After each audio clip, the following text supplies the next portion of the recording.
I took a philosophy course as an undergraduate at the University of Pennsylvania, my very first semester as a freshman. I had no idea what philosophy was. I took it merely because my advisor told me I had to fulfill a requirement. So when I got into the class, in retrospect, it turned out that my professor was William Fontaine, who at the time was the only African-American philosopher teaching at an Ivy League school. This was at the University of Pennsylvania. And I really would argue that my getting into philosophy was a result of taking his class. But intellectually, it intrigued me for the following reason. While I had had an excellent education up until then, right, I suddenly realized that philosophers were asking questions that I had not heard before and that I thought were very important questions to ask. And I'll give an example of what I mean. At one point, we were discussing cultural relativism, and we had read a selection from Ruth Benedict. She wrote a very famous book a long time ago called Patterns of Culture. And she had this metaphor whereby there was this great arc and all the cultures are on it, etc. And typical of someone of her persuasion, she made the case that we should be tolerant of all of these different cultures because they were different ways human beings had devised to engage the world and each other. And that's a sort of typical remark that one still hears today. And Professor Fontaine then raised the following question.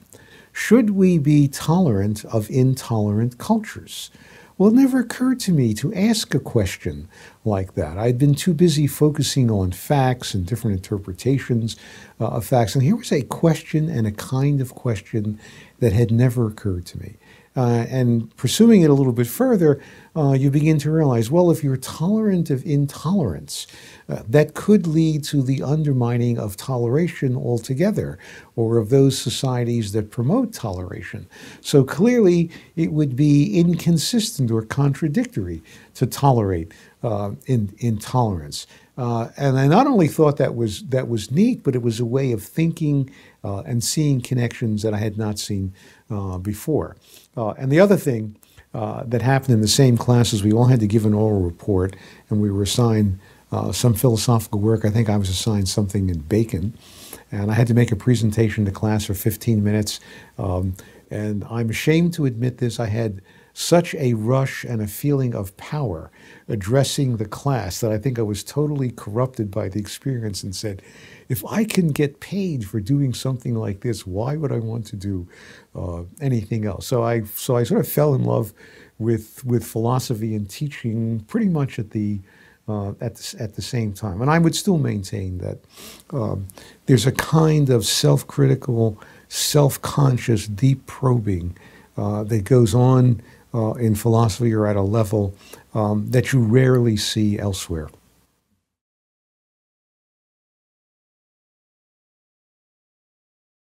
Well, I grew up in Philadelphia and I had an opportunity to go to the magnet school in Philadelphia Central High.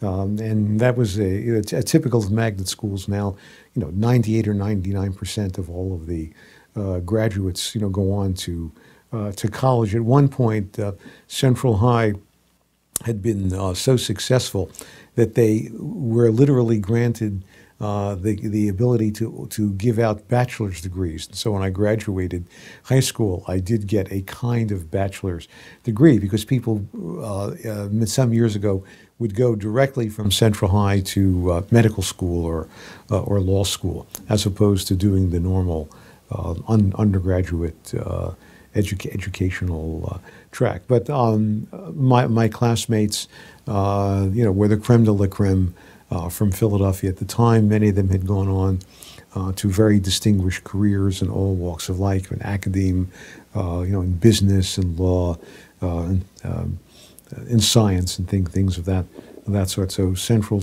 took a certain pride in the accomplishments of its graduates, and it was a rigorous program. Well, at that time, the philosophy of science and epistemology and logic were very important, and that reflected not only the profession, but also some really truly outstanding members of the profession who were teaching there at the time. I'm thinking in particular of Nelson Goodman, who was one of my professors, and had a certain influence on my career. So, and it also appealed to what were probably some of the strengths of my intellect. So in a way, I was a kind of techie, doing philosophy of science and logic, and I was good at it.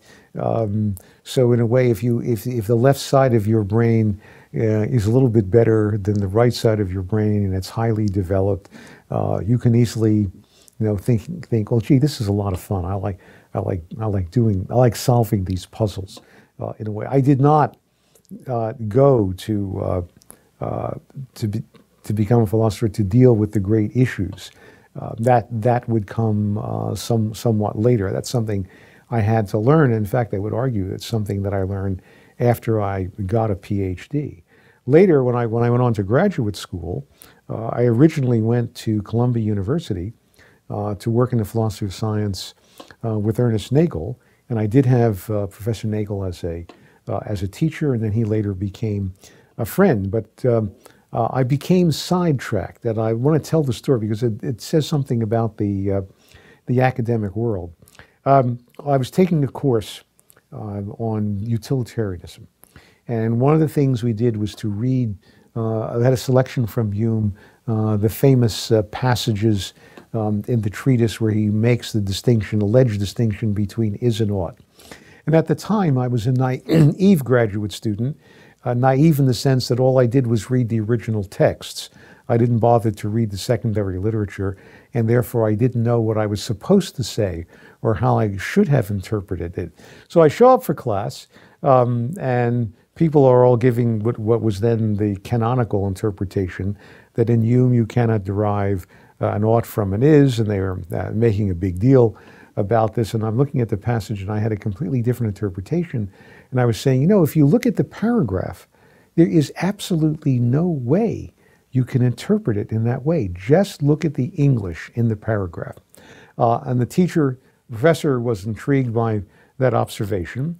And so he asked me to write a short paper, and I did. And then he asked me to expand it so that it included the entire section in which that paragraph occurred. So I was able to show that Hume was not saying that at all, that he was making some other important points.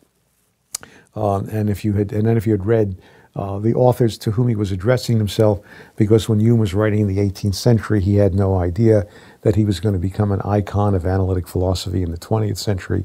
That was not his intended audience. And that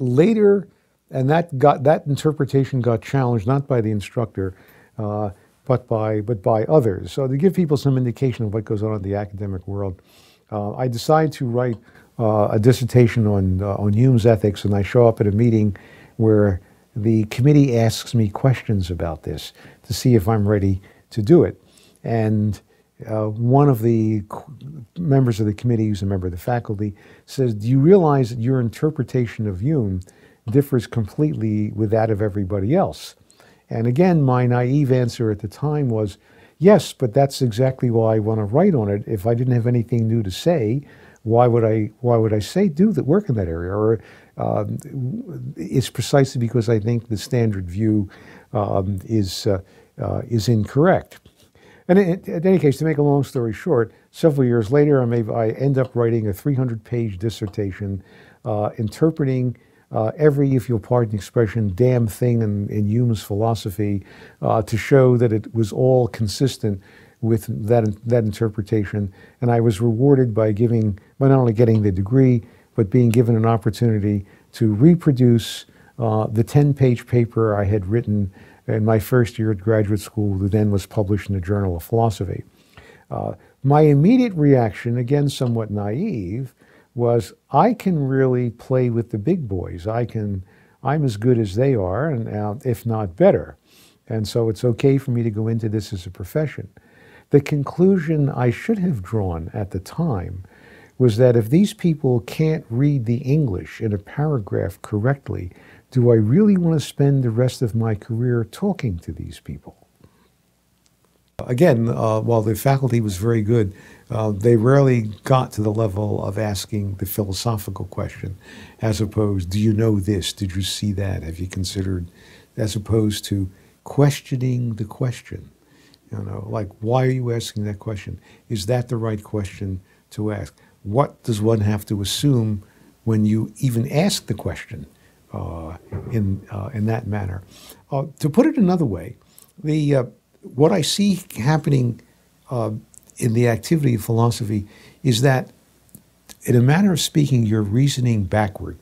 Instead of simply looking to give an answer to a specific question, you're really asking yourself, why are we looking at the situation in this way? What are our presuppositions?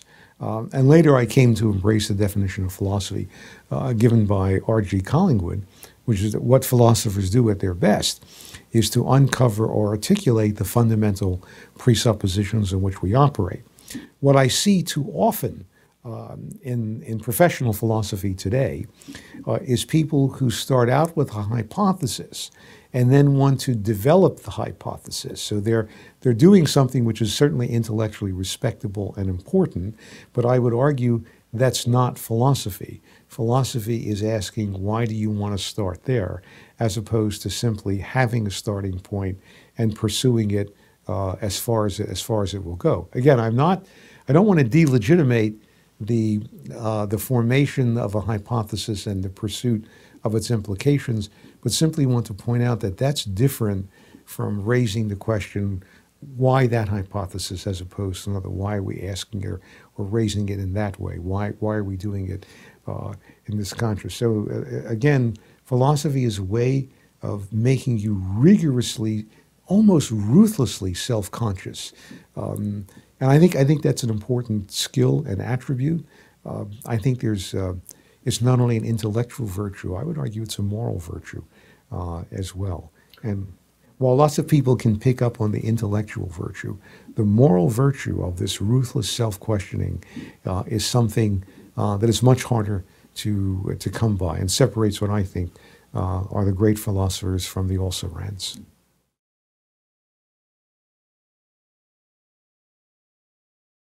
Yeah, I had a position as really right out of graduate school to become chairperson of a newly formed department at Potsdam. The SUNY system was developing at that time, and they were hiring people. This was a very fortunate time in my career that I entered the profession at a time when there were literally more jobs than there were people available with PhDs to teach, even in a field like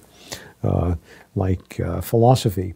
I discovered I didn't like cold weather, and then took a position at Queens College and the City University of New York. And again, I was still doing sort of techie stuff, even though I'd written a dissertation in ethics. I was still doing stuff in logic and philosophy of science, and I remain interested in those areas. But when I was elected to the Personnel and Budget Committee of the Philosophy Department at Queens College, City University of New York. And one day we were having a meeting, and the chairperson of the department, who was also obviously on the committee, comes in with a document he has just received from the president of the university, saying that we have to be very careful not to discriminate in our hiring. All right? And all of us thought, we all clapped, we thought that was terrific. No, we shouldn't be discriminating. And I'm thinking, great, finally we're going to focus on just hiring the best person we can get. And out of the mouth of the chairperson, repeating what he had been told by the president was, and the next hire has to be a minority member. And I suddenly thought, no, that's not what ending discrimination means. But my response at this time was intuitive and visceral. I knew that this was wrong. I should say more accurately, I felt that this was wrong. But I also knew that I lacked the resources to give a really good argument about why it was wrong, other than the fact that I just, on the surface, it was appalling to me that anybody would suggest such a thing in the context of my understanding of what the function of university was supposed to be. So that sort of launched me into dealing with normative issues and public policy issues. So while I kept up with my other, really, and to this day, still very broad interests in the field, that became a focus for me to try to understand how to deal with normative issues, why they arise the way they do, why people disagree, why they read these things in very different ways. So I might say, in some sense, that that's been the motive for my later journey as a professional in philosophy, and why I've tended to focus on what we now call the intersection of philosophy and public policy.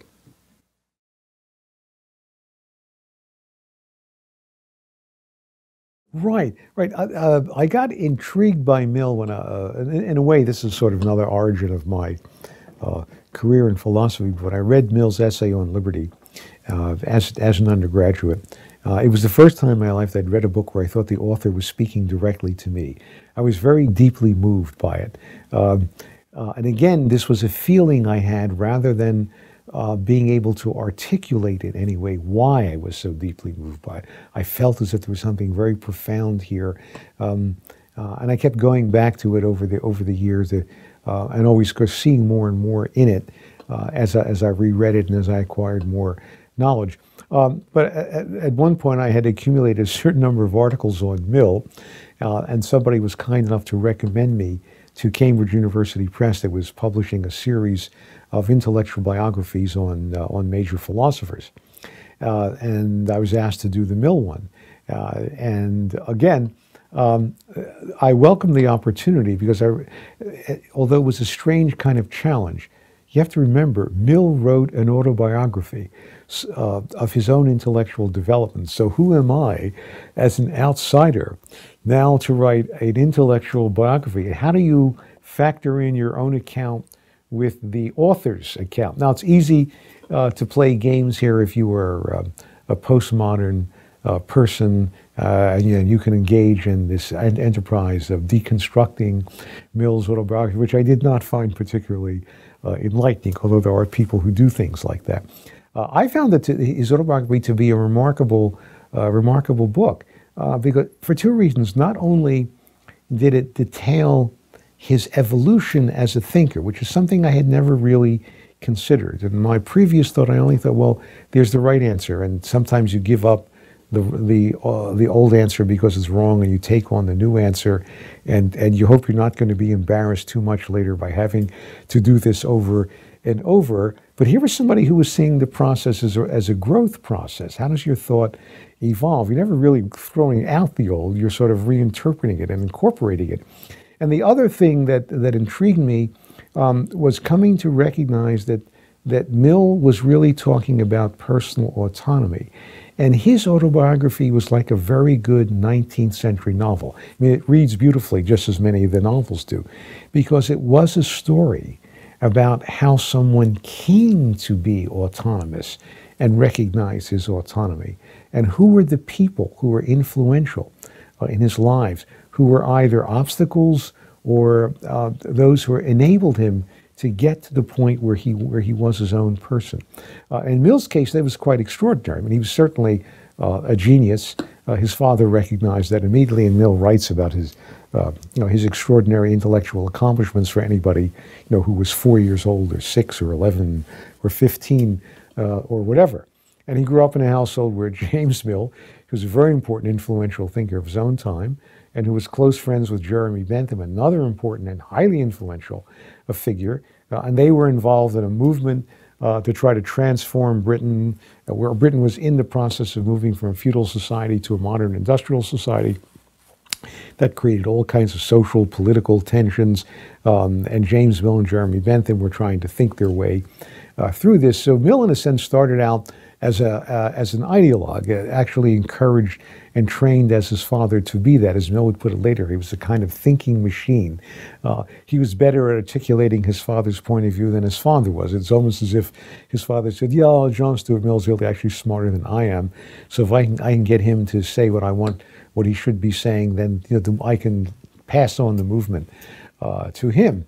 And Mill had a kind of crisis of identity, and very much like lots of other people in the 19th century, these father-son relationships is a huge literature on this, and even someone like Freud has written about this. And Freud, by the way, was somebody who was had read Mill very carefully and actually translated Mill into German. Mill came to realize that his father was giving the wrong account for what he was trying to do. And Mill found, in a sense, another source of inspiration in what would be called poets whom his father had dismissed, poets like Coleridge. But of course, Coleridge was a poet who had read and mastered Kant.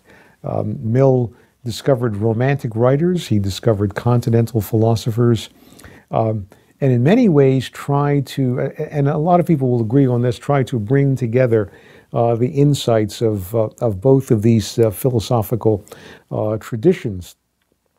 But sometimes that's used to kind of dismiss Mill. What I saw here was Mill realizing, as I would like to put it, that certain continental thinkers had articulated the insight into autonomy better and earlier than it was being articulated by English language philosophers. It was not that it wasn't there.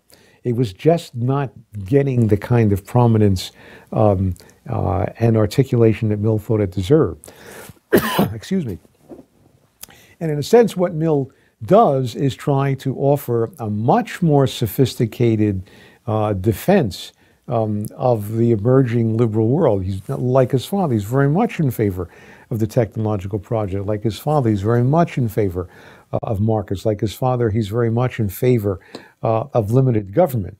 But where he thought his father and Bentham had gone wrong is that they had tried to defend that by embracing a somewhat mechanistic interpretation of what it meant to be a human being. And Mill saw in romantic writers, and even in continental writers, I would certainly single out Kant as an important example, but others like Goethe as well.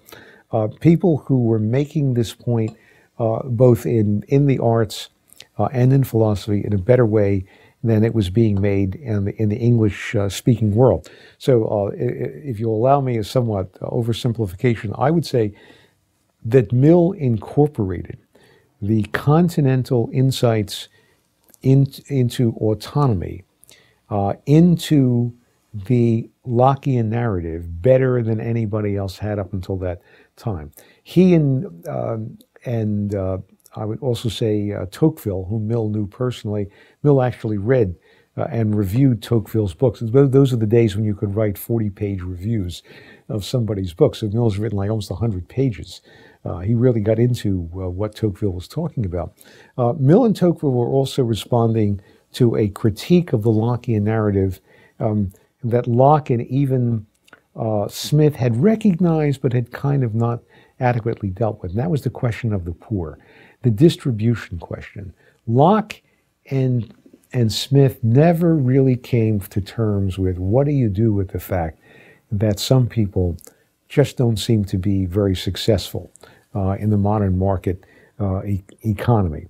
And rather than take the socialist answer, what Tocqueville and Mill tried to do, and I think quite successfully, is to show how the position of the poor, the social question as it was sometimes called, or if you like, in technical economic terms, the distribution issue could be adequately addressed within the Lockean narrative, even though it had not been so addressed earlier. And part of the answer is that two parts. First of all, the freedom is more important than anything else, and it is the freedom that will actually lead to the economic growth. And it's the economic growth and the increase in opportunities that you get in the market economy that are important. And in the end, it's really the freedom that you want, not just in the social realm, but also in the economic realm. So Mill was perfectly willing to make criticisms of the the capitalism of his time, and wanted to push in a direction that I think comes a lot closer to what we have now. A lot of people see this as too much of a concession to socialists, but here again, it's amazing what ignorance will do for you.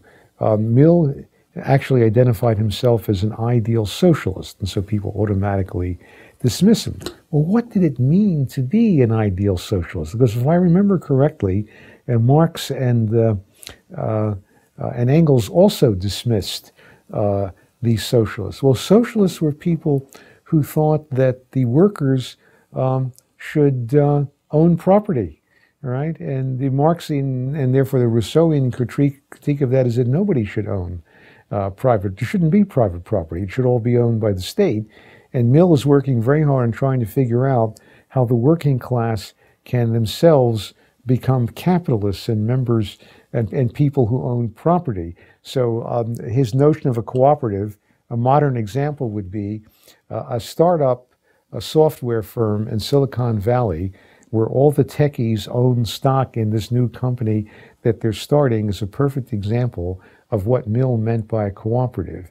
And if you think that's an example of socialism, you really have misunderstood what capitalism is all about. So I've spent some time defending Mill against the charge. But what's important here to see is that what he's doing is trying to defend the Lockean narrative against what he thinks are criticisms that don't realize what the depth of the Lockean narrative can be. And in the end, how he comes down on the point that freedom is everything. If I may give a kind of analogy, when I spent some time at the Hoover Institution and got to know Milton Friedman, who was very kind and patient with my ignorance. And one day he gave a talk, and I asked a kind of typical ignorant philosophical question. I said, Professor Friedman, what would happen if we went to another part of the universe and we found a planned economy that was more efficient than a market economy? He said, that's not possible. And I said, okay, I accept that. I'm willing to agree with that. But this is a what-if question. Suppose, what would you do if you were suddenly confronted with something like this? And he thought for a while, and then he smiled to me and he said, I would still want the free market economy because of the freedom. And this was a way of saying what I later came to see in Mill. It's the freedom that's important. All right. It's not like you're aiming for the efficiency. You will get the efficiency as a byproduct of the freedom. That will follow. But it's what you have to aim at is the freedom, not the efficiency per se. And that is something that I think only people who aim themselves to be autonomous and free and responsible individuals really understand. And that being an autonomous person is not zero sum. And here I would even borrow an argument from Hegel, one of the very good things I found in Hegel. We all want to see the world reflected back at us. And if you are an autonomous person, you want the respect of other people who are autonomous, because otherwise they won't understand, really who you are or what it costs to become an autonomous person. And so if you are autonomous, you are automatically impelled in trying to create autonomy in others, because that's something you want to share. And it's important for your own autonomy, and it's important for them, because you don't want to spend the rest of your life dealing with people that you perceive as your inferiors, because that's a very corrupting kind of attitude. And I find very often, I don't want to condemn everybody who's who would be described as a do-gooder, but very often what I find in the world of do-gooders is a kind of condescending attitude. We do this for others who are helpless and can't do this for themselves, rather than a real respect for the fact that these people are perfectly capable of autonomy, but they need to be encouraged to do that. They need to be told that there is such a thing. Learning that you're autonomous and that you can control yourself, and that's the greatest feeling in the world, that's something you learn. That's not an obvious thing any more than you have blood pressure until somebody discovers that there is such a thing and you can measure it. Just the way you discover that you're using gerunds and you discover that you have blood pressure.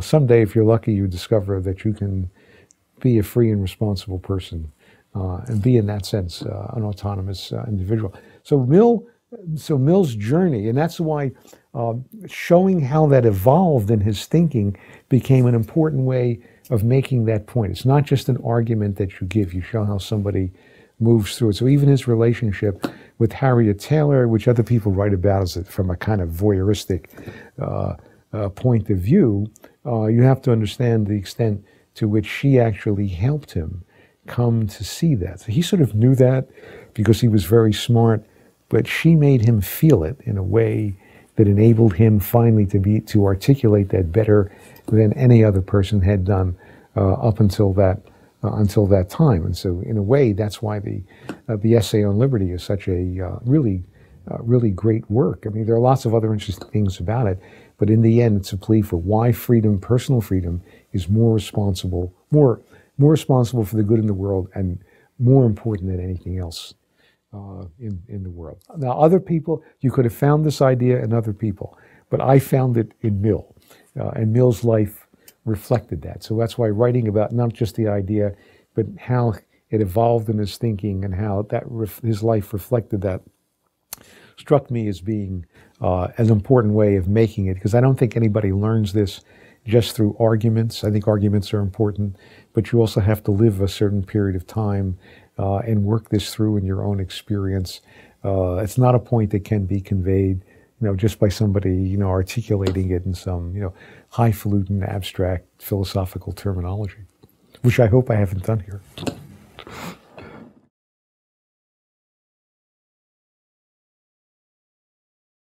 I'm glad you asked, because it's my latest passion.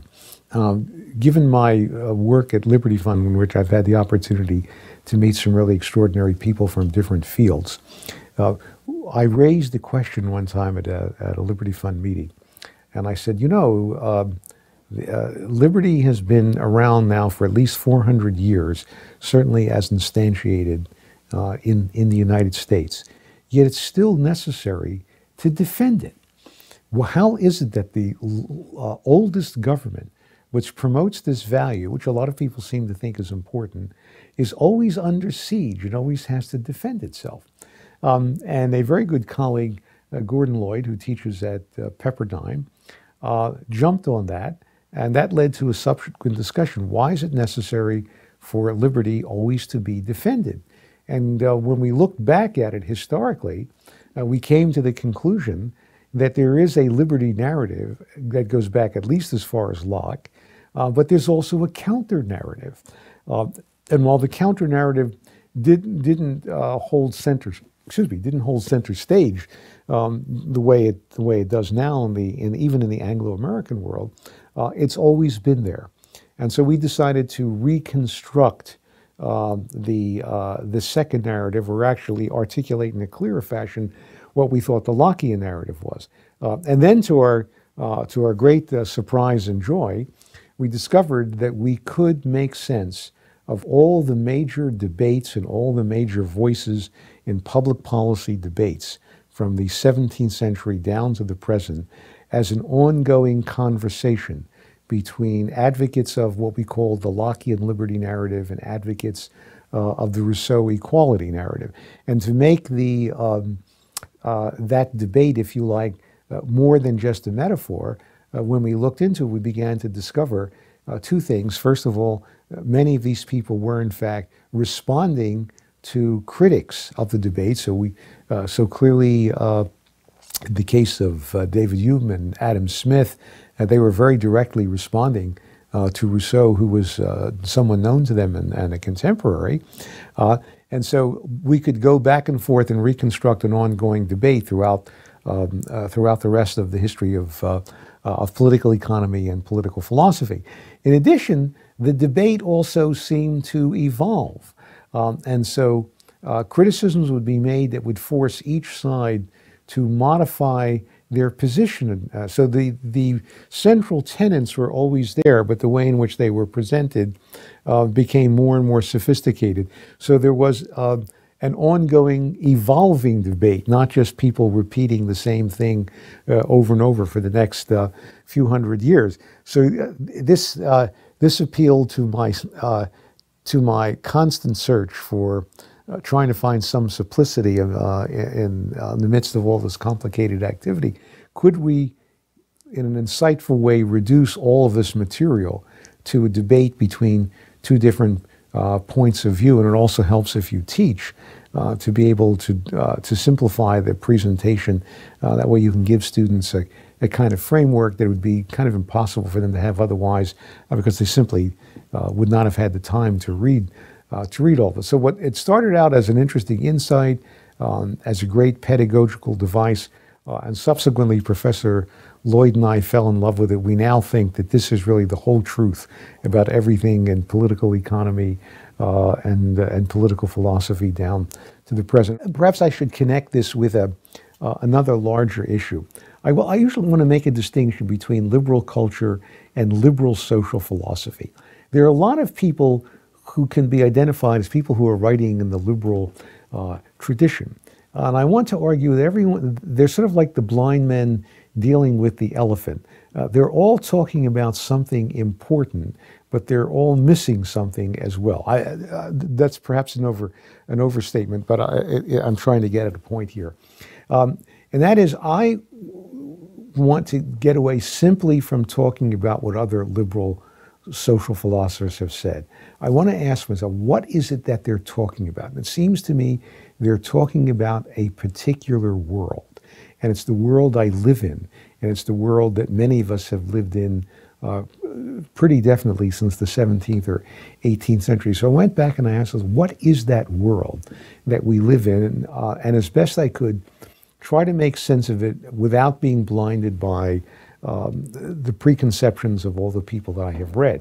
And so I begin with the notion of the technological project, the idea that we see the world differently. If I can make the connection, in philosophy, in epistemology, it's sometimes referred to as the Copernican revolution.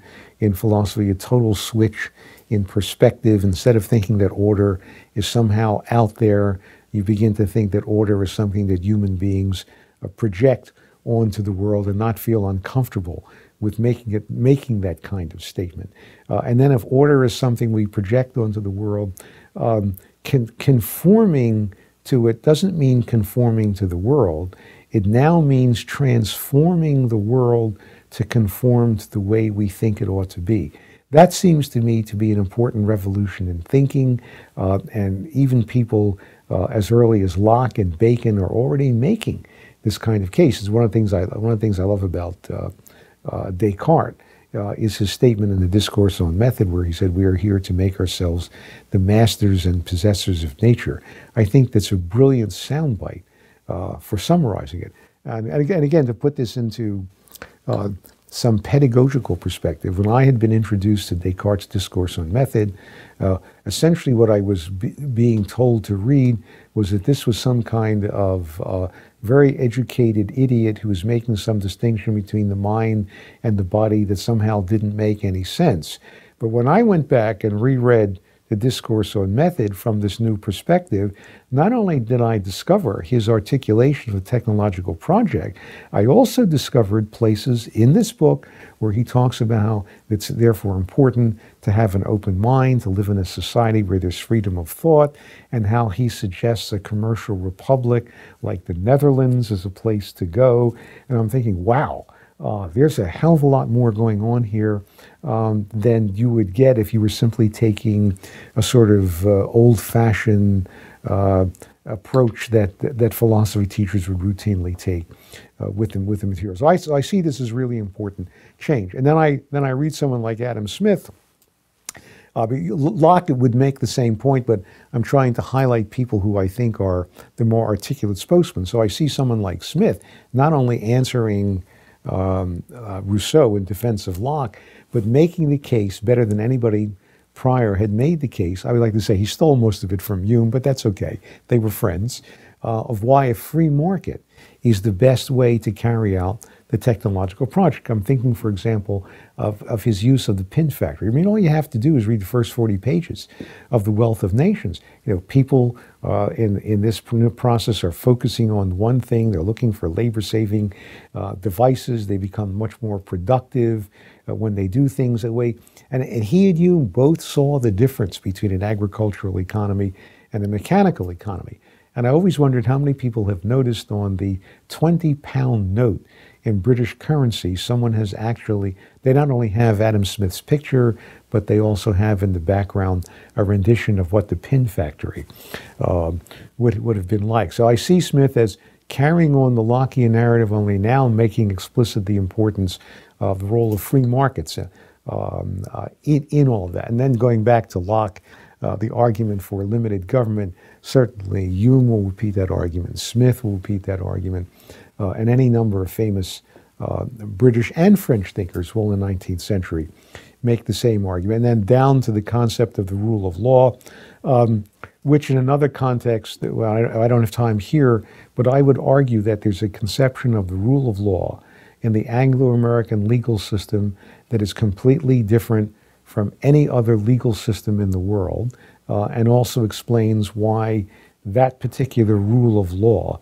is more commerce friendly than other legal systems, even other legal systems that are trying their best to achieve the same result, but don't have the same kind of intellectual framework. And here, I'm thinking the 20th century that Hayek, who is probably the most articulate spokesperson for the whole Lockean narrative in the 20th century, is one of the great contributors to making the concept of the rule of law clear, as well as Michael Oakeshott. And finally, on the issue, really in a way the most important issue is the cultural one. If you're only looking at institutions, you're never going to understand why they work or why they work together unless you understand the cultural context.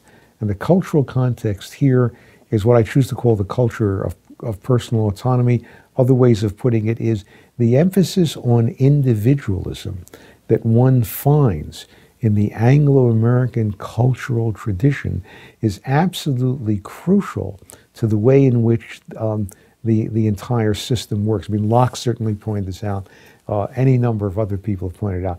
I want to give one example that I'm sure other people will dismiss, but when I say there's something, and I'm not denying that there aren't people who have promoted this individualism in other cultures, but how central it is to Anglo-American culture. It was once pointed out to me that English is the only language in which the first person singular pronoun is always capitalized. That's not true of any other language in the world. I can imagine somebody saying that's merely a historical accident. If so, I'll continue to use the example because it suits my purposes. It's a way of making a point. But I would say that globalization is the process of everybody first deciding, yes, we want the advantages of the technological project.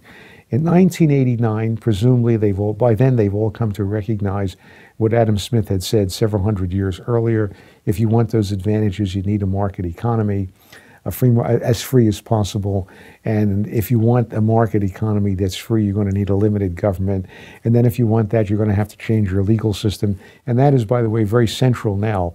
There's a whole movement in other countries to revise their legal system and to try to incorporate something like the rule of law, although they're not quite sure what that means. They all know they should be in favor of it. But the hardest thing for other cultures to do, to get the benefit of the system, is to promote this notion of personal autonomy. We take it for granted because we've had it for several hundred years. It's really an important part of who we are. We have to be more sympathetic, I think, to places in the world where they are still trying to get a handle on what this means and why it would be so painful for those cultures to change in order to, in a sense, replicate what they see are the best features of our own system. So that's a kind of narrative in itself. What I would argue is that Rousseau would dispute every one of those positions. Certainly he was against the technological project. To be fair to his successors, later successors said, no, it's okay, we'll take it. But radical environmentalists still represent this anti-technology point of view. This tremendous hostility to a market economy, which they think is unfair, because it doesn't lead obviously to equality. They certainly are not in favor of limited government. They think government is the institution that's needed to bring about the change. They certainly don't think in terms of the rule of law because they think that politics is just another branch that the law is nothing but another branch of politics. And if you talk to people in the legal world today, the total politicization of the legal system, and certainly the way it's taught in law schools, is obvious. And the cultural things they would simply dismiss.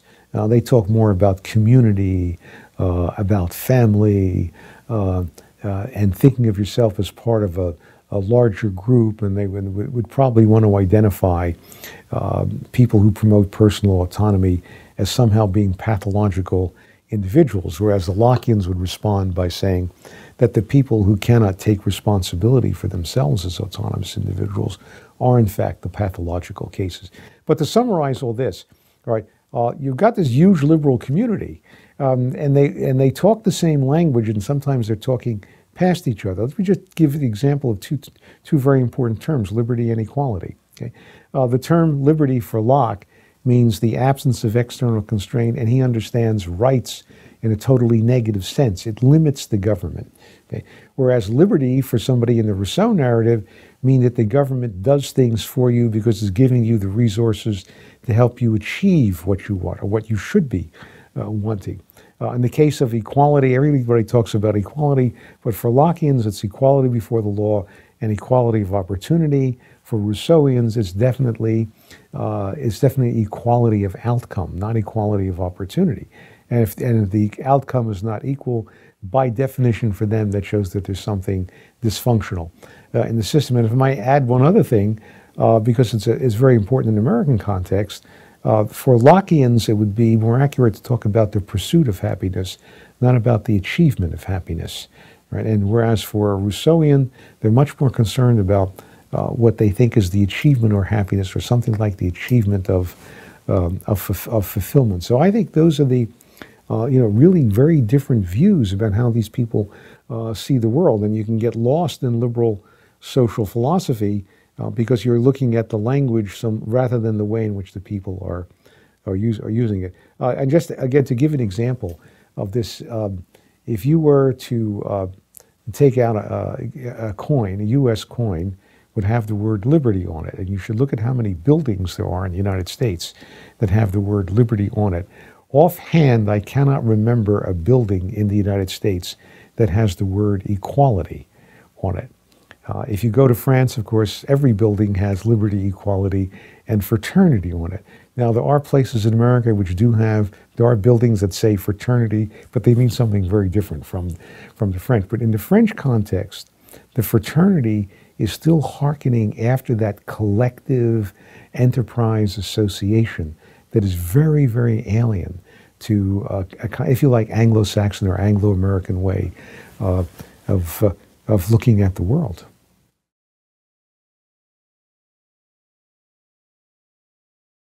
Yeah, this is a different. It's continuous with some of the other stuff, but addresses a somewhat different issue.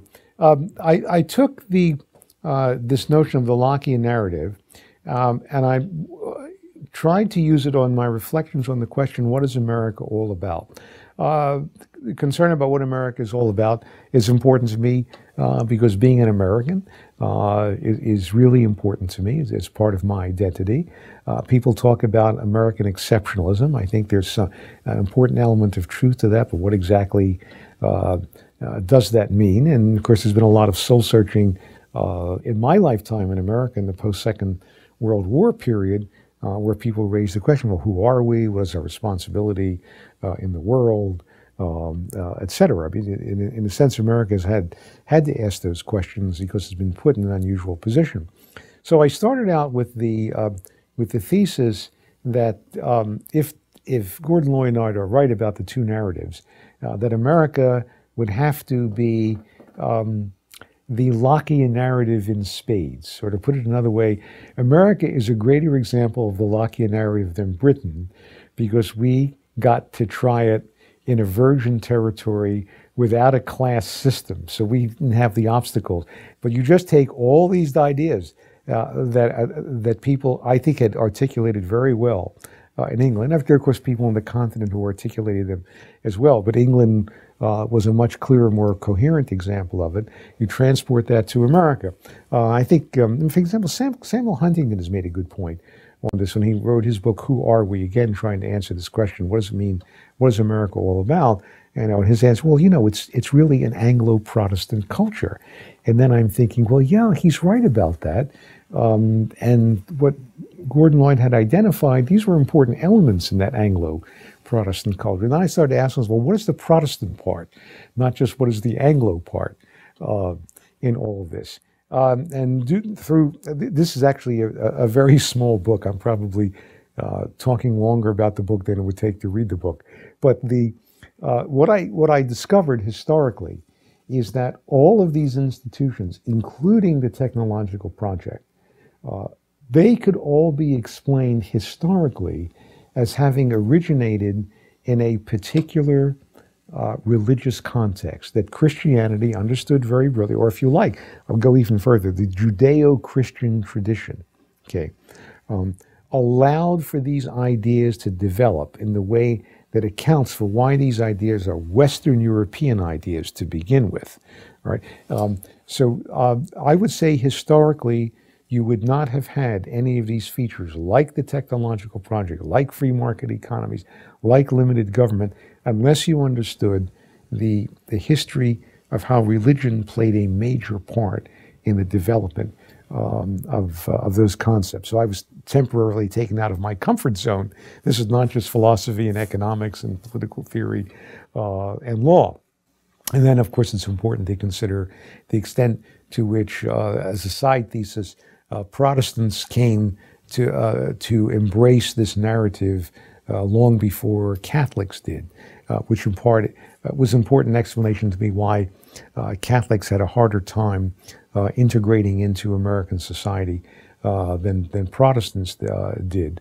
And being a Catholic, it was just another reason why I want to understand what was going on in the world with which I was intimately familiar. Now, this raised in my mind raises. So I think, in a sense, that part of America's being exceptional is that we are exceptional in two senses. One, we have achieved this view of modernity, from the technological project to the culture of personal autonomy. We have achieved this far more than anybody else. So we're exceptional, certainly in that sense. And the other thing that makes us exceptional is the extent to which religion still plays an incredibly important part in American life. And this is something that academics tend, on the whole, not to want to talk about, because by and large, the intellectual world, and certainly the academical world, is a highly secular world. In fact, people get very uncomfortable when you bring up this kind of issue, and then they have all these weird preconceptions about religion, or generalizations that no responsible person would make. And I'm thinking when I'm talking about corporate social responsibility, for example, in a European context, Europeans immediately go to the notion that corporations should be handling a whole range of important issues. In America, we don't believe that, or some of us don't believe that, because we have philanthropy in America. And this philanthropy does have something to do with the religious heritage in America, where successful individuals, a lot of them give enormous amounts of wealth away to address these problems, rather than leaving it to the state or the government to address these problems. And so that's something that my European counterparts, they're just at a loss to understand this. Or if they were, for example, if European intellectual were to watch the TV series Duck Dynasty, now on American TV, which of course probably isn't shown in Europe the way, say, CNN is shown in Europe, they would find it incomprehensible that there are Americans, who are entrepreneur millionaires who say grace before dinner. All right, this would be considered something to make fun of rather than something to take serious. So, just trying to understand American culture, I came to see this dimension, and I wanted to articulate. Now, it does raise the question: can all of these institutions survive? Can we have all of these things and just say, well, it might be true historically that religion played this role, but maybe that's not necessary going forward? I'm willing to certainly entertain that as a possibility. So my book may become of only historical importance later. I hope it has some importance later. On the other hand, I'm at the moment a little bit skeptical about this because I believe that there is such a thing as spiritual capital. And even if you don't represent this in purely theological terms, or you don't use the framework of a particular religious tradition, I think there has to be something there as part of national identity. I'm concerned that if that's lost, that these institutions are not going to work. So I'm not making this as a dogmatic statement. I'm expressing a kind of fear about what I see, and I think it's an intriguing question: to what extent can the institutions evolve away from the original context in which they grew? I don't know the answer to that, but I hope I live long enough to find out.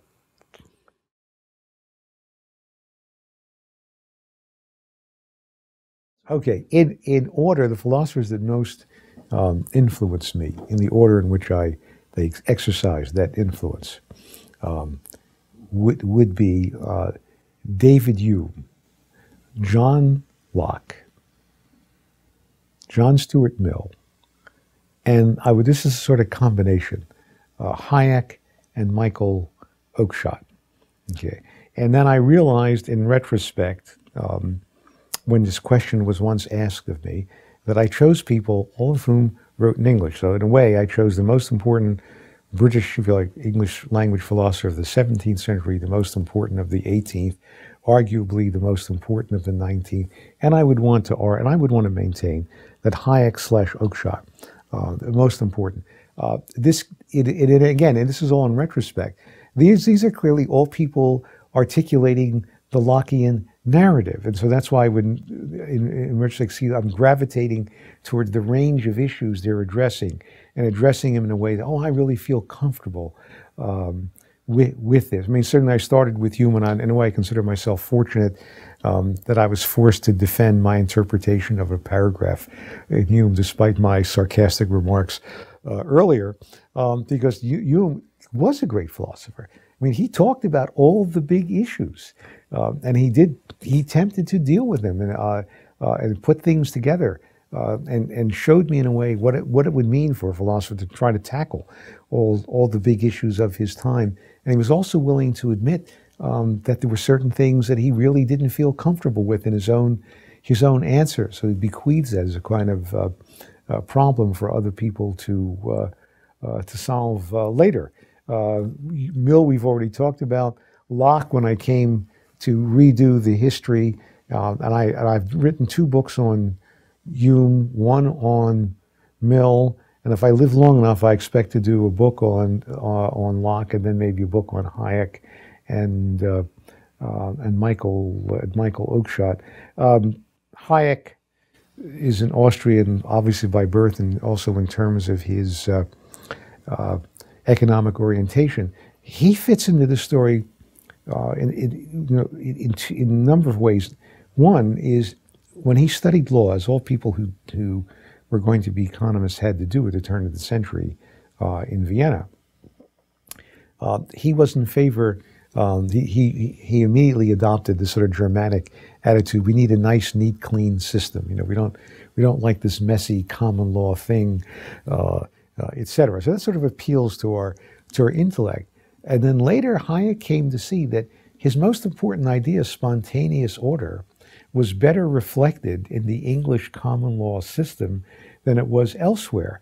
And that helped to explain to him why it was more commerce friendly. So all of a sudden, everything comes together. And it's also an example of somebody who was willing, unlike some other philosophers I won't mention, to say, I was wrong about that.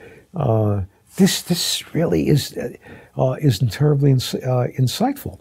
And Oakeshott, I'll mention, there's lots that he said that I like. There's one particular essay that I have been rereading for more than 20 years, and every time I reread it, I find something new.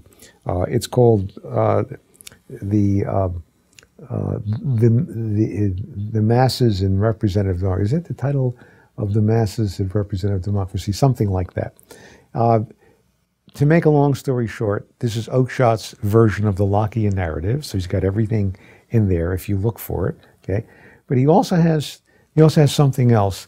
He also has an identification of what he takes to be the pathological state of mind of people who do not accept the Lockean narrative. And if you read it, you will see an amazingly insightful account of what is the phenomenology of someone who thinks from a Rousseauian point of view. And what kind of economy and what kind of government do they want? And this led me, it helped to give me an answer when people said, well, what do you do about all the people who don't seem to be successful in our system? Right? I mean, the Rousseauian answer is, you help the poor by transferring resources from the rich to them. That's their standard answer. Even when it doesn't work, they just do it over and over, which I think is the definition of insanity. What Oakeshott points out is that what the poor lack, or the people that you're talking about, what he describes them as anti-individuals, what they lack is a certain state of mind. They don't lack resources. They don't lack opportunities. They don't lack rights. What they lack is this insight into themselves, that they can take charge of their own lives, that they can become autonomous, and that this constant din of people, Rousseauians, telling everybody that they're victims and somebody else is responsible for their problem, right, is merely reinforcing in contemporary metaphor, that Rousseauian point of view. So I felt really liberated in a sense.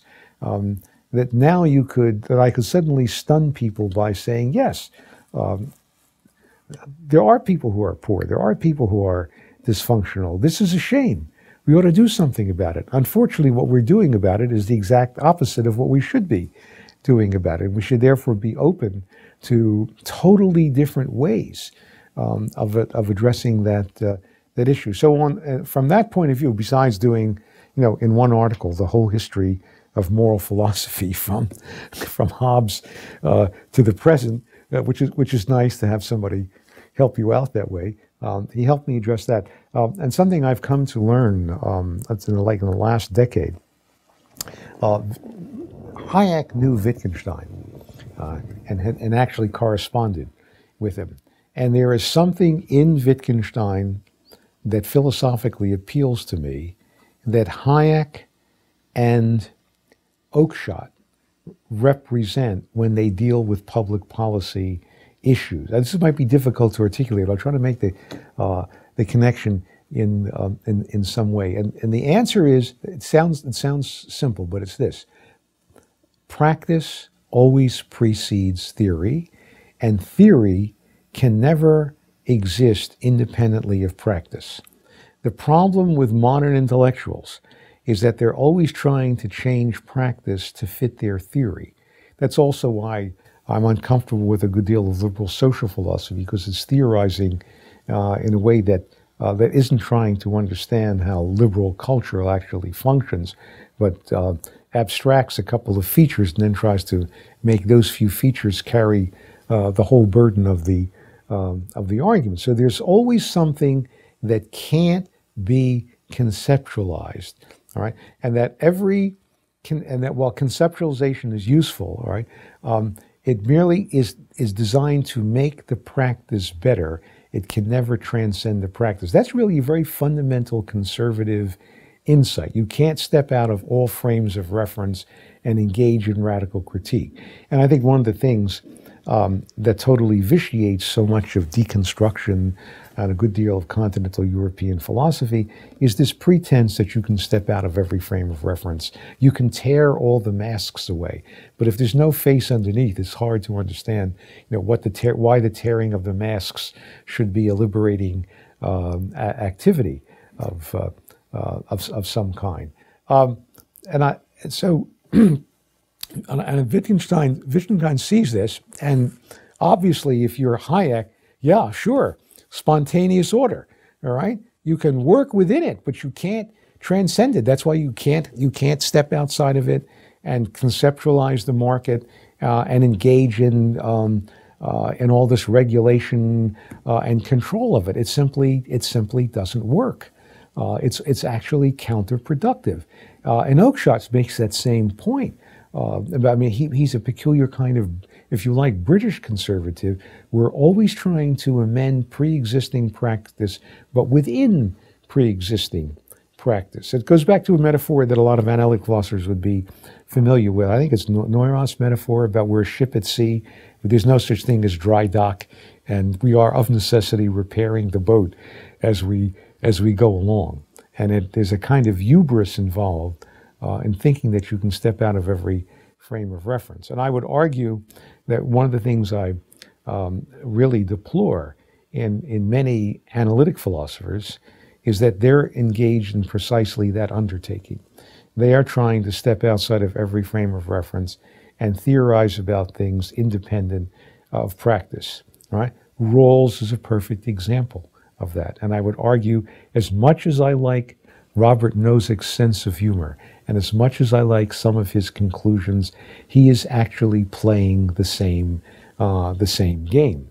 So while a good many of my friends would take a Nozickian point of view, I don't enjoy this, but sometimes I have to point out that carried far enough, even though Nozick looks like he's different from Rawls, this rectification principle is going to get you into trouble later, and in the end, it's going to become more of the same. If you really want to save, if you really want to defend, save, and improve liberal culture, try understanding what it is first, rather than imposing some theoretical construct that you have arrived at because you're a clever fellow and you think you can reconstruct the world from that point of view. I'm not opposed to cleverness, right? And I've even on occasion, or at least some people have told me, that I've exhibited some of these traits myself.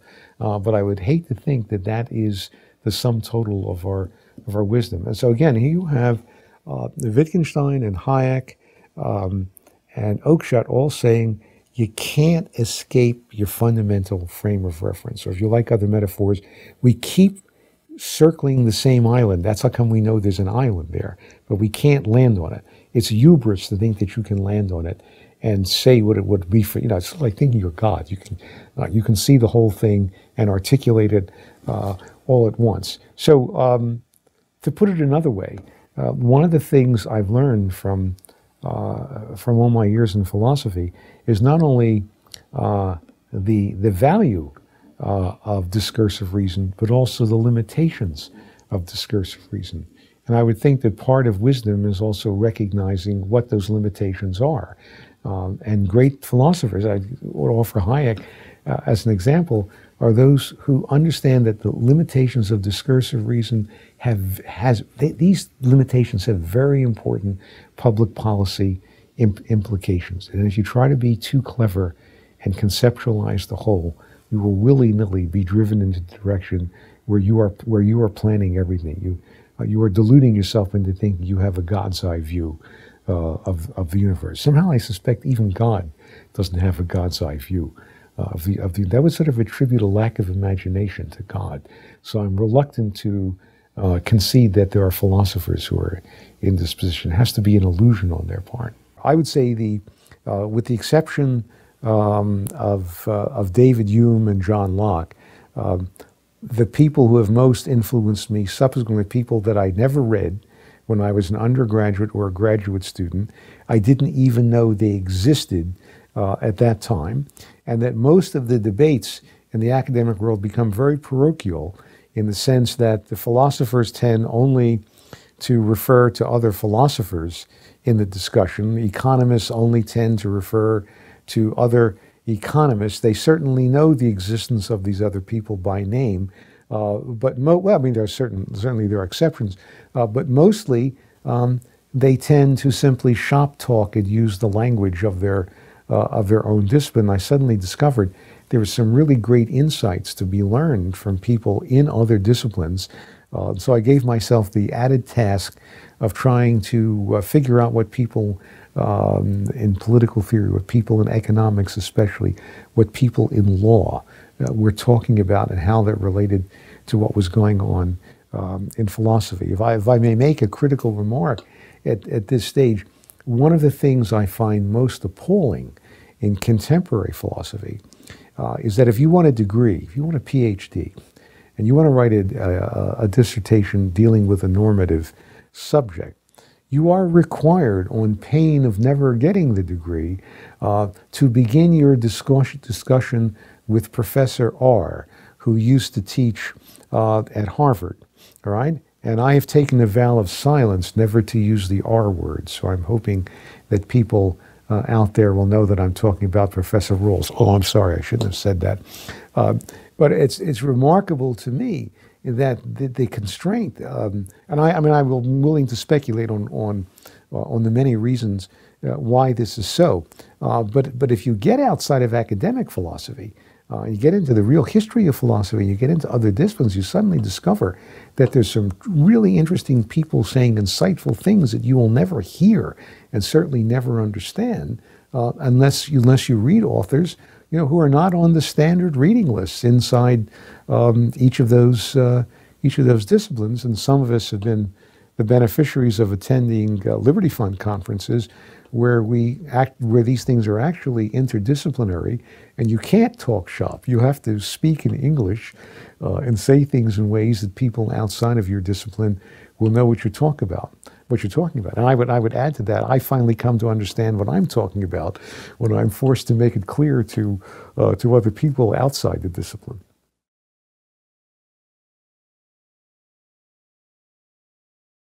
Well, I can either answer the question of who I disagree with in philosophy. That would be a very long list.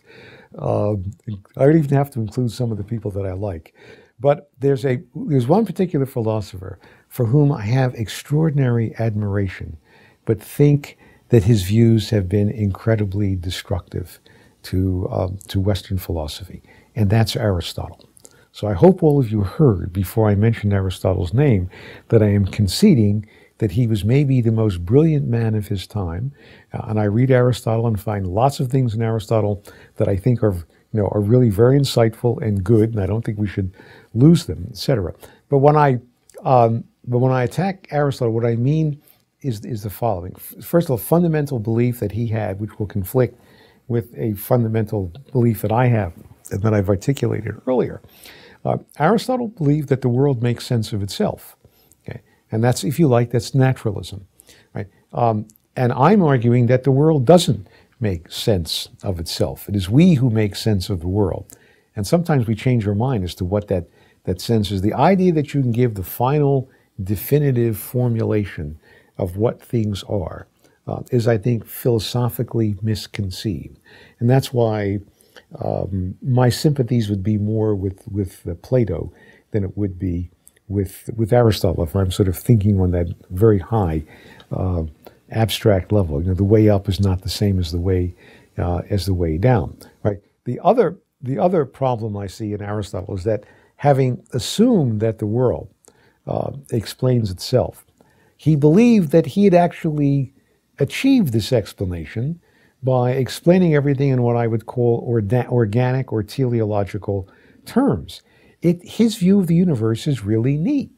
Everything has an end. The end of everything fits in to every other thing, etc. So you have a closed universe rather than an infinite universe. There's nothing that's ever new. There's no such thing as evolution. There are births out of season, but there's not evolution. The whole thing has to be understood as a kind of progressive movement that gets repeated endlessly. And I think that notion of the teleology has been very destructive. As far as I can tell, the most sophisticated defenders of planned economies, not the low-level ones, the most sophisticated defenders really believe that the economy or anything else they look at has a built-in end that they have correctly identified, and that somehow or other a great deal of power should be given to the government so that the government can make all of us free by helping us to get to where we should be if we only understood that that's where we should be. You have to have, to use a different vernacular, an awful lot of chutzpah to think that's the case. So I would maintain that this notion that the world is self-explanatory, lots of people have held that, but that it has this teleology. Aristotle has bequeathed this to Western civilization. And I think that it's been extraordinarily destructive. I think that the scientism, not the science, but the scientism that I see in analytic philosophy is just another expression of this. And then to add a somewhat different dimension to it, our Christianity originally rationalized itself, and I'm not using rationalization in a pejorative sense, but provide a rationale. But when Christianity got around to providing a rationale for itself, it did so originally in Platonic terms, and that lasted for about 1,000 years. And then somewhere in the second millennium, Aristotle became the model for understanding, in the minds of some people, Christianity. I think this has had a devastating effect on Christianity in general and on the Catholic Church in particular. If I were going to offer a lengthy account, which I may do someday, but I probably won't publish until after I'm dead, or leave instructions there too, of the intellectual problems, unnecessary intellectual problems in Catholicism. I think it's buying into the Aristotelian model instead of going back to the in a sense, the Platonic version. And to carry this a little bit further, right, I see the Protestant Reformation, not every aspect of it, but as literally rejecting the medieval Catholic Aristotelian worldview and going back to an Augustinian / Platonic conception of Christianity. And that has proved to be incredibly liberating. I'm thinking that particularly in the American context. So it's not even the fact that America is initially settled and its identity is given to it by Protestants. It's given by dissenting Protestant sects who have this very strong sense that people can be sinful, and more importantly, the government's function is negative. You'll find this in Augustine. We live in two cities. Now we can have this ideal. Hopefully, we'll get to it in some other lifetime, right? But in the meantime, there are bad people out there, and the function of government is to protect us from the bad people. Once you move over to the Aristotelian model with built-in ends, you can come to see your institution, whether it's a church or your favorite institution, whether it's government, as helping people to achieve their built-in ends. So now you're giving a positive function to government that is helping people to realize where they should be, and that's open sesame in the end to a very authoritarian and very totalitarian kind of society. Now, I'm sure Aristotle did not intend that. I think if Aristotle were to come back today, I imagine myself having a conversation with him, but I, of course, have to fill him in. Well, you could do it this way. If he came back today and you didn't tell him anything what happened in between, what would he say? But more importantly, if you told him all the stuff that happened in between, would he adhere to the same view, or would he change his mind? I think he'd probably change his mind and make a lot of changes in what he said. But if you just look at Aristotle as a kind of frozen in text time, okay, what I see people getting out of that, unfortunately, for us is a very collectivist notion of where we should be. Now, I have lots of personal friends, and Professor Hicks certainly knows who they are, who would describe themselves as neo-Aristotelians.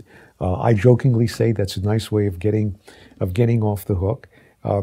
But these really first-rate minds don't get the attention that they deserve, I'm afraid, in part, because the other people who use Aristotle really do see the collectivist implications of Aristotle, and that is one of the reasons they're able to prevail within the in the profession. So that's as much a part of Aristotle as anything else.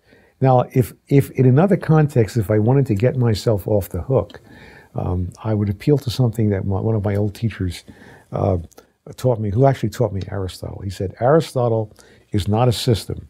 Okay, Aristotle recognized the difference between practical wisdom and theoretical wisdom, and so there's a way of reading Aristotle that doesn't turn him into this rigid system. Okay, so I can get off the hook and say, I didn't really mean to insult Aristotle. What I'm really doing is critiquing people who have turned him into a system. But I think it's important to note that that system into which he has been turned has been extraordinarily influential throughout the history of Western philosophy and right up to the present, and even in other fields besides philosophy. And I think that influence has been, unfortunately, pernicious.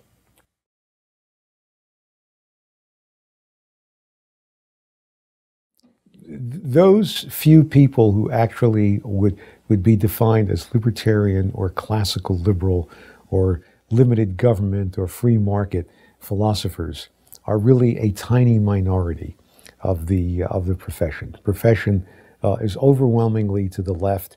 At its best, it might be modern, what we would call modern liberal, but more often it easily drifts into socialism and some version of Marxism. And I'm talking now primarily about not just about analytic philosophy, but also the continental tradition. I would explain that as follows. I mean, the easy explanation for it is the entire academic world is way over on the left.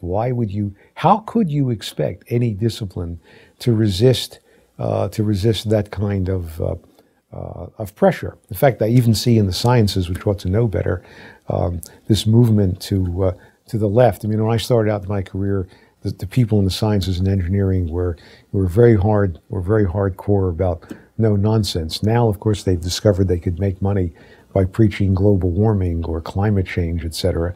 And so they're just as infected by this as everybody else. Right now, then the question becomes, all right, how did the university move so far to the left? No doubt there are lots of reasons, but I want to point out one. In another book I wrote on analytic philosophy, I described something called the Enlightenment Project. I did not make up the expression Enlightenment Project, right? But I love the word project. That's why I've taken it over for the technological project. And there are people who've talked about this, and I've given my own sort of interpretation of that. And what I see, what I take the analytic project, the Enlightenment Project to be, is not a description of the whole Enlightenment, but one strain of Enlightenment thinking. And that is the notion that just as the physical sciences can explain the physical world, look at what Newton has done for us, and just as the physical sciences lead to the technology that's part of the technological project, gives us this control over nature, makes us live longer, healthier, happier, more productive lives, all right? Why can there not be something called social science, which would in turn lead to social technology? Not to social wisdom, right, where we can learn some stuff, but to a social technology. So I would say that the social sciences as we know them, as people who claim not only to know the fundamental truths about the human condition, but also how to put those truths into practice by solving all social problems through a kind of social technology. You can trace that idea all the way back to a whole group of French Enlightenment thinkers. Holbach comes immediately to mind, Helvetius. There are any number of these people. These are the antecedents in the 19th century of Auguste Comte, who, of course, was the most thoroughgoing totalitarian. It's interesting to note that Mill had to break his friendship with Comte and actually wrote a book saying that, this would just lead to the worst kind of, disaster, the end of freedom altogether, if Comte were allowed to put his theories into practice. And it turns out that Comte is one of the great heroes of the Vienna and German positivists of the 1930s. All the people who came to the United States and took over all the philosophy departments and made analytic philosophy the dominant philosophy school in philosophy today. And so what you get is a kind of intellectual movement that creates the notion that there are these experts, and of course philosophers are even better than social scientists because we can always go one better than they by making every question into a methodological question, and then the social scientists can't keep up with us in that discussion. So in a sense, in a way, a lot of philosophy has become the social science of science, or the social science of social science, right? And a key figure here, I think someone worth pointing out, is Carnap. You go back and read what Carnap has actually said, and Carnap really believes that there's a complete carryover from his scientific, positivistic notion of analytic philosophy to to essentially socialism, which is exactly what Carnap advocated. And there are lots of places. Well, how could you leave things up to the free market? I mean, that's crazy when smart people like me can plan all of this stuff and make it come out the way we want to. So there is, in a sense, an intellectual history, right, which a lot of philosophy has tended to legitimate by saying that we can, and this is again, we can conceptualize everything, even if theory originates in practice. We can then conceptualize the relationship between theory and practice, which means that you now have a theory about the relationship between theory and practice. So we can forget about practice at this point and just head into theory land, which is, of course, la-la land. Right? So there is a strong intellectual tradition that does that. Now you add to that the notion that in a post-World War II period, where the government pumps in tons of money because they think universities should be solving all kinds of problems, not just scientific and technological problems in the, say, physical science sense, but also all these social problems. Okay? The university's now created this notion, or within it, it's come to be dominated by an ethos that we are the experts on human nature. We should be running the world. And of course, we can't do that unless there's a center of power from which we can run all this. And government is the only institution that's strong enough to do that. So now you have people who are buying into this because it suddenly makes university professors the most important people in the world, and philosophy professors are the most important of the professors because they can always articulate this better than anybody else and do it on a methodological level. And then it also follows from this that if you're going to really change the world, you're going to have to get rid of all the people who teach who don't toe the line. I mean, the worst thing that can happen if you're trying to project an image that we are the experts is somebody who gets up and says, but the experts are not wearing any clothes. All right. Once somebody gets up and says that, that's going to kill the whole show. So what you have to do is to marginalize and drive all of these people, out of the profession. So I think there are both intellectual and historical reasons why the university has moved in this direction. And I also think it's worthwhile to say that there's a lot of self-interest, promoting people's own self-interest in wanting to believe that this is true because it somehow makes them more important than people who understand the limitations, who've learned from their study what the limitations are on what we could do. So I'm very down on professional philosophy, but and in a way more down on it than I would be even of other branches of the academic world. And to go back to an earlier theme that we talked about, this notion that you can come up with a hypothesis that somehow is going to solve all of these problems, I think has got us away from what philosophy should be doing. Rather than thinking the other way, why are we raising this question? What are our presuppositions? The ruthless challenging of the presuppositions has all disappeared. Now we're not allowed to challenge the presuppositions. You can't be a member of the club, right? Or you wouldn't be accepted as one of the researchers, as someone like Kuhn would say, unless you buy into the paradigm, all right? So, and you're not allowed to get up and say in a meeting or write a paper which says, I think this paradigm is wrong. Because if you do that, someone will say, but you haven't used the paradigm to show that the paradigm is wrong. They're just not getting it. I mean, the capacity to be self-critical, the capacity to realize that whatever view you have, I don't care what it is, including my view, there's usually some historical origin for this. It just didn't, arrive on its own. There's a reason why our thinking has evolved in a certain way. And if you're not willing to challenge your own preconception, then it seems to me what you're engaged in is anti-philosophy, no matter how clever or articulate you might be. So in a sense, philosophers are worse than other academics, not because I'm generalizing. There are 5 or 6 who are not so bad, but they're worse than the others because they should know better. They have never appropriated the ethos. I would say they've never appropriated the Socratic ethos, which leave nothing unquestioned. These people leave a lot unquestioned. They have put up a semantic minefield around certain questions. You're not allowed to challenge them at all. In this sense, I would say academically, we live in the age of anti-philosophy rather than philosophy. Fortunately, there's still a few dinosaurs around who remember what the Socratic orientation is, and there's some very entrepreneurial and I would say courageous people out there promoting this view, even though it's very clearly a minority view in the profession.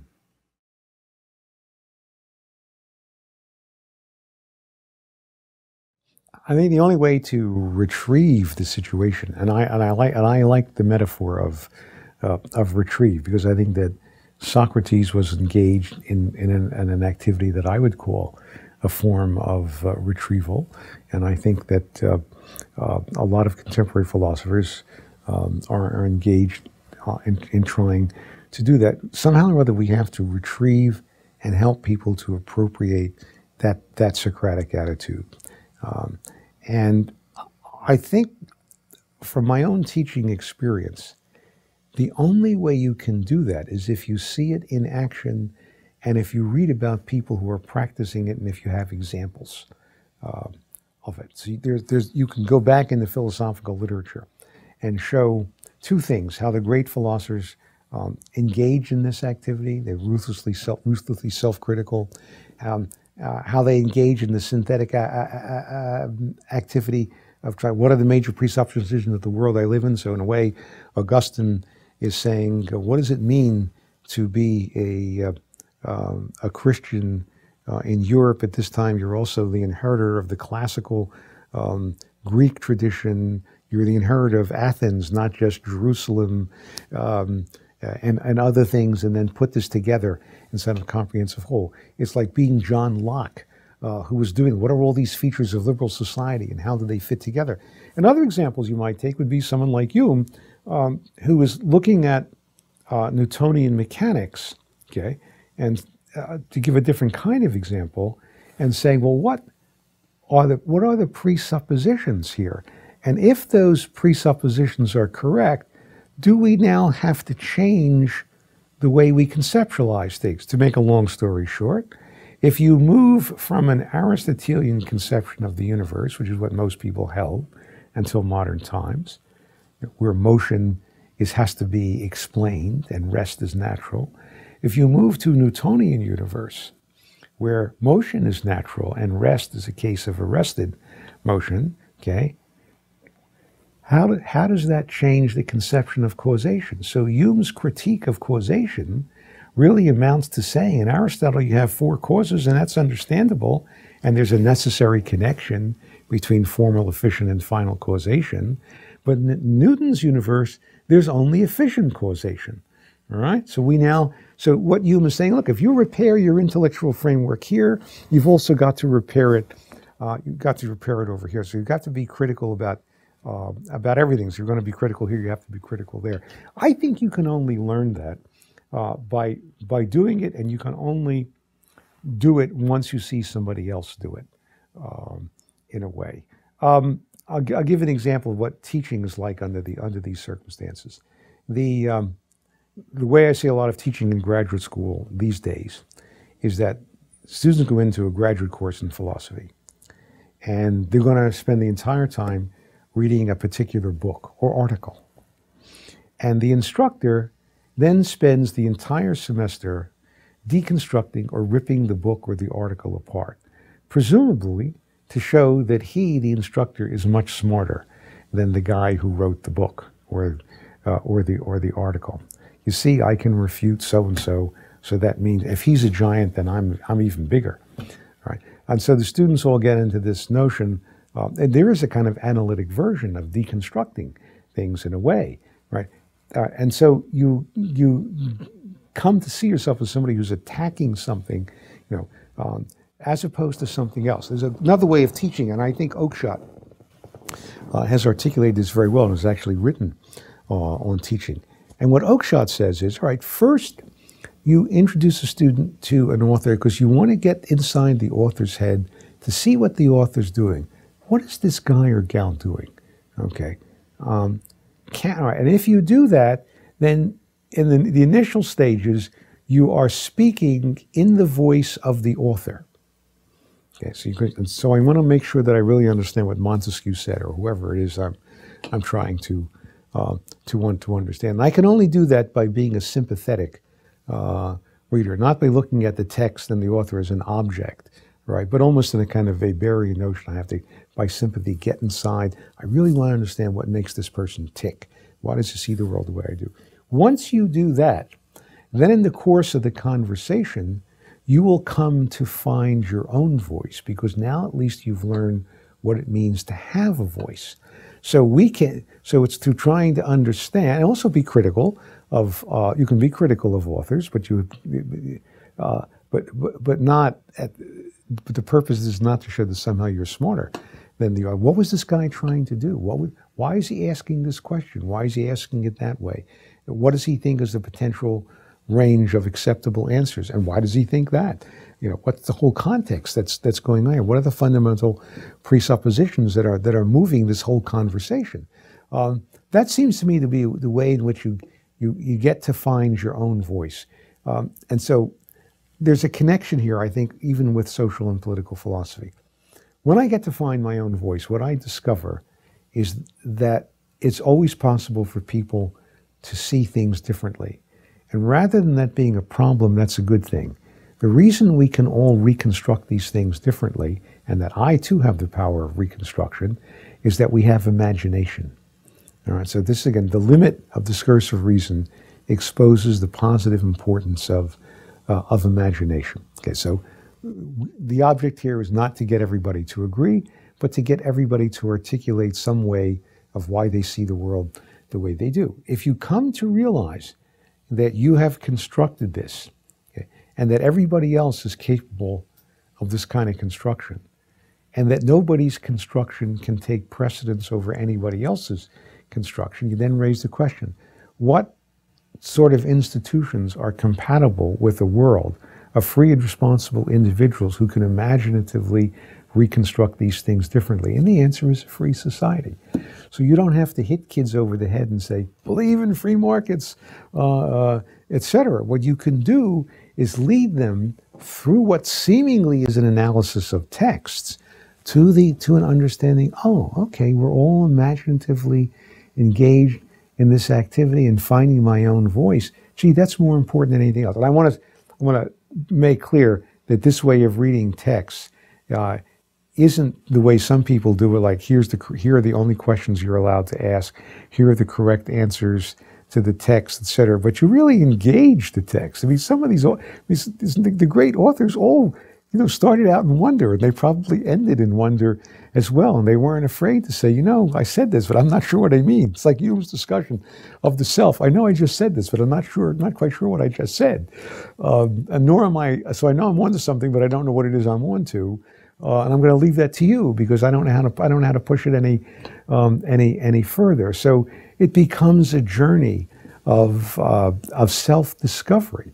And once you've had the thrill of doing that, all right, then wow, I don't want to live in a world where I have to give that up. I think I think some people can convey this better than others.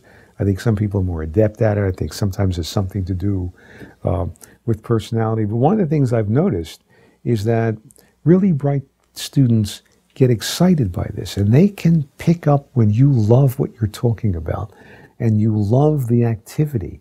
So you're not just giving them stuff, you're inviting them into the conversation if you can, all right? And they see that you're serious about this, and that you're not going to criticize them because they want to get involved in the conversation. That takes a certain amount of patience as well, something that is in short supply, especially as you get older. But I think that's sort of how we would have to do it. It's very hard in the higher education context we have now. We have so many students who are not capable of critical thinking, who just want to get the degree so they can get on with their lives. And so much of what they learn isn't, and understandably isn't, about self-criticism and self-understanding and that sort of thing. That it's very hard for for them to want to do this, when they have so many other, let's say, responsibilities foisted upon them about covering all these other subjects, learning more stuff, committing more facts to memory, acquiring more skills, etc. All that other stuff is important too. Somehow we have to convey, maybe through what we do, that gee whiz, this is really exciting. And if you can catch that excitement or by osmosis transmit it to others, then I think you've done something very important. And those of us who have had good students in the past know what it's like.